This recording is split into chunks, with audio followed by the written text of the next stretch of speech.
हिंदी व्याकरण में आज का विषय है पदबंध। पदबंध को समझने के लिए आपको सबसे पहले यह समझना होगा कि पद क्या होता है, क्योंकि बिना पद को जाने आप पदबंध को जान ही नहीं सकते। सामान्यतः यह कहा जा सकता है कि शब्द ही पद है, परंतु शब्द और पद में अंतर होता है। यह अंतर हम शब्द और पद की परिभाषा से स्पष्ट रूप से समझ सकते हैं। तो आइए जानते हैं शब्द और पद का अंतर। स्वतंत्र और सार्थक ध्वनि को शब्द कहा जाता है, जैसे कपड़ा, फूल, नदी इत्यादि। और जब इन्हीं शब्दों को वाक्य में प्रयोग किया जाता है तो वह पद कहलाता है।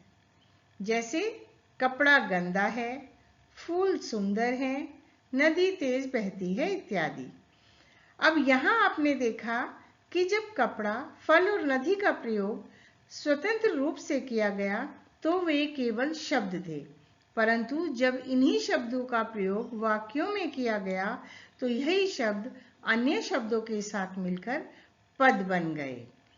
शब्द और पद को समझने के बाद आपके लिए पदबंध को समझना आसान होगा। इसका मुख्य कार्य वाक्य को स्पष्ट, सार्थक और प्रभावकारी बनाना होता है। पदबंध को हम वाक्यांश भी कह सकते हैं, क्योंकि पदबंध पूरा वाक्य नहीं होता, केवल वाक्य का एक भाग होता है। हम यह भी कह सकते हैं कि वाक्य के इस भाग को जिसमें एक से अधिक पद परस्पर मिलकर एक ही अर्थ देते हैं किंतु पूरा अर्थ नहीं देते, पदबंध या वाक्यांश कहे जाते हैं। ध्यान देने योग्य बात यह है कि पदबंध पूरे वाक्य नहीं होते, बल्कि वाक्य के टुकड़े होते हैं। पदबंध की परिभाषा और उदाहरणों से हम पदबंध को और भी अच्छे तरह से जान सकते हैं। तो आइए चलिए जानते हैं और समझते हैं कि पदबंध क्या होते हैं। पदबंध शब्द दो शब्दों पद और बंध से मिलकर बना है। पद का अर्थ आप पहले ही जान चुके हैं। बंध शब्द का अर्थ है बंधा हुआ। वास्तव में पदबंध के अंतर्गत एक से अधिक पद एक साथ बंधकर वही कार्य करते हैं जो कार्य किसी एक पद या शब्द द्वारा किया जा रहा था। दूसरे शब्दों में हम कह सकते हैं कि कई पदों के योग से बने वाक्यांशों को जो एक ही पद का काम करते हैं पदबंध कहलाते हैं। इस बात को समझने के लिए कुछ उदाहरण देखते हैं। पहला है, सबसे तेज दौड़ने वाला घोड़ा जीत गया। इसमें सबसे तेज दौड़ने वाला घोड़ा में 5 पद हैं, किंतु ये सभी पद मिलकर एक ही पद का कार्य कर रहे हैं, अर्थात संज्ञा का कार्य कर रहे हैं। दूसरा वाक्य देखिए, रमेश अत्यंत सुशील और परिश्रमी है। इस वाक्य के अंतर्गत सुशील और परिश्रमी में भी 4 पद हैं, किंतु वे सभी मिलकर एक ही पद का कार्य कर रहे हैं, अर्थात विशेषण का कार्य कर रहे हैं। तीसरा वाक्य देखिए, झरना बहता चला जा रहा है। इस वाक्य में बहता चला जा रहा है में 5 पद या शब्द हैं, किंतु वे भी मिलकर एक ही पद का कार्य कर रहे हैं, अर्थात क्रिया का काम कर रहे हैं। चौथा वाक्य देखिए, नदी कलकल करती हुई बह रही थी। इस वाक्य में कलकल करती हुई में 3 पद हैं, किंतु ये सभी पद मिलकर एक ही पद का कार्य कर रहे हैं, अर्थात क्रिया विशेषण का काम कर रहे हैं। पदबंध को और सरलता से समझने के लिए आइए पदबंध के भेदों के बारे में जानते हैं। पदबंध के भेदों के ज्ञान से आपको अपनी परीक्षा में पदबंध को पहचानने में अत्यधिक आसानी हो जाएगी। तो चलिए पदबंध के भेदों के बारे में उदाहरण सहित विस्तार पूर्वक जानते हैं। पदबंध के भेदों को जानने से पूर्व हम पदबंध के बारे में कुछ मुख्य बातों को जान लेते हैं, जिन्हें हमें हमेशा ध्यान में रखना चाहिए। पहला, पदबंध एक वाक्यांश होता है, ना कि पूरा वाक्य। दूसरा, पदबंध में एक से अधिक पदों का समावेश होता है, जिस कारण इसे पदबंध कहा जाता है। तीसरा, पदबंध में जुड़े हुए पदों का समूह व्याकरणिक इकाई का रूप ले लेते हैं और वही इनकी पहचान होती है।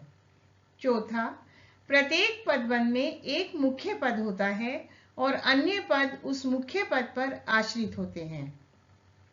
उदाहरण के लिए, बगीचे में रंग बिरंगे सुंदर फूल खिल रहे हैं। अब यहाँ पर जो फूल है वो मुख्य पद है और बाकी के पद जैसे रंग बिरंगे और सुंदर आश्रित पद हैं। पांचवा, पदबंध का निर्धारण मुख्य पद के आधार पर होता है। अब समझते हैं पदबंध के भेदों के बारे में। मुख्य पद के आधार पर पदबंध के 5 भेद होते हैं। पहला, संज्ञा पदबंध। दूसरा, विशेषण पदबंध। तीसरा, सर्वनाम पदबंध। चौथा, क्रिया पदबंध और पांचवा, क्रिया विशेषण पदबंध। आइए पदबंध के भेदों को अलग अलग समझते हैं। पहला है संज्ञा पदबंध। वह पदबंध जो किसी वाक्य में संज्ञा का कार्य करता है संज्ञा पदबंध कहलाता है। दूसरे शब्दों में अथवा सरल शब्दों में कहा जा सकता है कि पदबंध का अंतिम अथवा मुख्य पद यदि संज्ञा है और अन्य सभी पद उसी पर आश्रित हो तो वह संज्ञा पदबंध कहलाता है। वाक्यों को ध्यानपूर्वक पढ़ते हैं। 2 ताकतवर आदमी इस भारी मेज को उठा लाए। मेहनती छात्र ही अच्छे अंक प्राप्त कर पाते हैं। दशरथ पुत्र राम ने रावण को मारा था। आसमान में उड़ता गुब्बारा फट गया। इन सभी वाक्यों में रेखांकित शब्द संज्ञा पदबंध है, क्योंकि ये सभी पद मिलकर संज्ञा की ओर संकेत कर रहे हैं।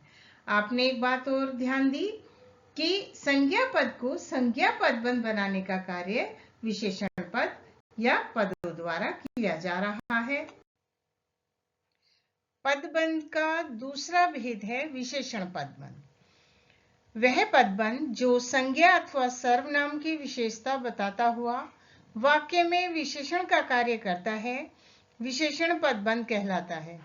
दूसरे अथवा सरल शब्दों में हम कह सकते हैं कि पदबंध का मुख्य अथवा अंतिम शब्द यदि विशेषण हो और अन्य सभी पद उसी पर आश्रित हो तो वह विशेषण पदबंध कहलाता है। अब कुछ उदाहरण से इस बात को समझते हैं। सस्ता खरीदा हुआ कपड़ा नहीं चलता। उस घर के कोने में लगा हुआ एक विशाल पेड़ है। उसका कुत्ता अत्यंत सुंदर, फुर्तीला और आज्ञाकारी है। गर्मियों में सफेद खादी कपड़े पहनना आरामदायक होता है। इन वाक्यों में रेखांकित शब्द विशेषण पदबंध है, क्योंकि ये शब्द संज्ञा अथवा सर्वनाम की विशेषता बताते हुए विशेषण पदबंध का कार्य कर रहे हैं।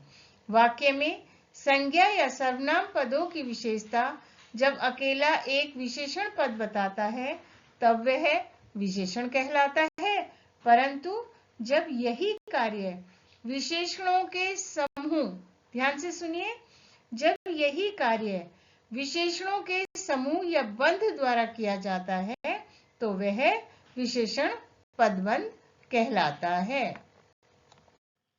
अब जानते हैं सर्वनाम पदबंध के बारे में।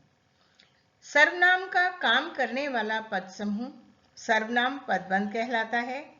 इसमें शीर्ष पद सर्वनाम होता है। इसमें कई पद मिलकर सार्वनामिक इकाई के रूप में काम करते हैं। सरल शब्दों में कह सकते हैं कि वह पदबंध जो वाक्य में सर्वनाम का कार्य करे सर्वनाम पदबंध कहलाता है।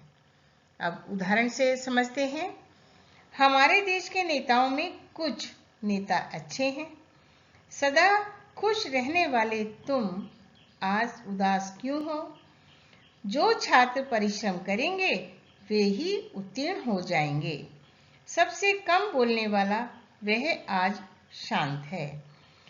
इन सभी वाक्यों में रेखांकित शब्द सर्वनाम पदबंध हैं, क्योंकि वे क्रमशः कुछ, तुम, वे और वह इन सर्वनाम शब्दों से संबंध रखते हैं।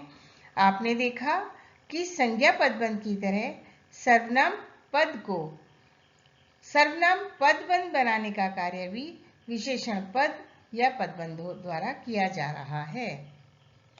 आगे बढ़ने से पहले समझते हैं संज्ञा पदबंध, सर्वनाम पदबंध और विशेषण पदबंध में क्या अंतर है।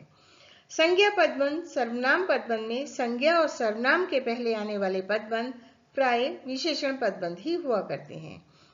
यदि इन्हें संज्ञा अथवा सर्वनाम से अलग करके लिखा जाए तो वे विशेषण पदबंध कहलाते हैं।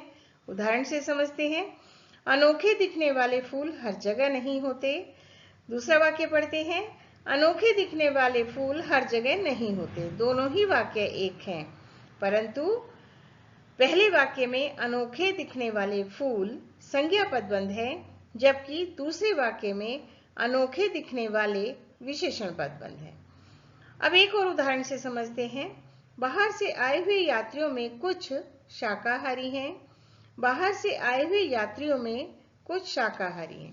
दोनों ही वाक्य एक ही हैं। बाहर से आए हुए यात्रियों में कुछ सर्वनाम पदबंध है, जबकि बाहर से आए हुए यात्रियों में विशेषण पदबंध है। तो विशेषण पदबंधों को संज्ञा के साथ मिलाकर लिखा जाए तो वे संज्ञा पदबंध कहलाते हैं, और यदि सर्वनाम के साथ मिलाकर लिखा जाए तो सर्वनाम पदबंध कहलाते हैं। अब जानते हैं क्रिया पदबंध के बारे में। वह पदबंध जो अनेक क्रियापदों से मिलकर बना हो क्रिया पदबंध कहलाता है। क्रिया पदबंध में मुख्य क्रिया पहले आती है, उसके बाद अन्य क्रियाएं मिलकर एक समग्र इकाई बनाती हैं। यही क्रिया पदबंध है। दूसरे अथवा सरल शब्दों में हम कह सकते हैं कि वाक्य में कई पद मिलकर जब क्रिया का कार्य करते हैं तो वह क्रिया पदबंध कहलाता है। उदाहरण के लिए, वह विद्यालय से सीधे घर की ओर आया होगा। रेखांकित शब्दों को ध्यानपूर्वक सुनिए और देखते रहिए। दादी हर रात हमें नई नई कहानियां सुनाती रहती है। गायक अपना पसंदीदा गीत गा रहा है।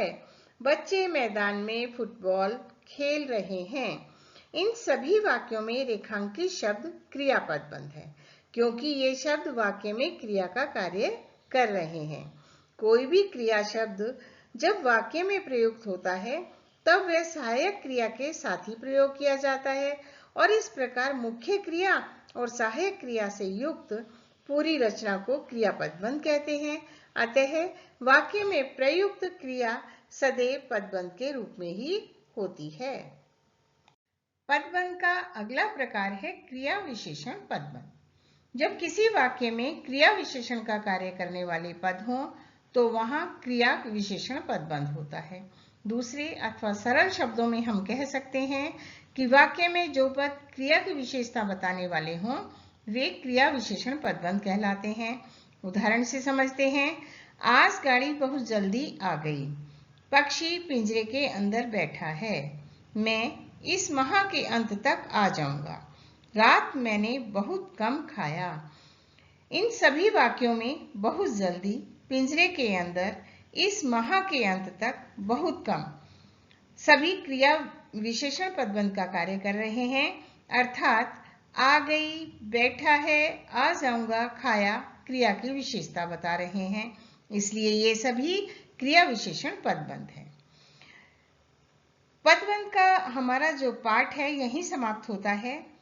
मैं आशा करती हूँ कि जो मैंने समझाने का प्रयास किया है वह आपको समझ आ गया होगा। यदि कुछ नहीं समझ में आता है तो आप चैट बॉक्स में लिख सकते हैं। मैं आपके प्रश्नों के उत्तर देने का प्रयास करूंगी। धन्यवाद।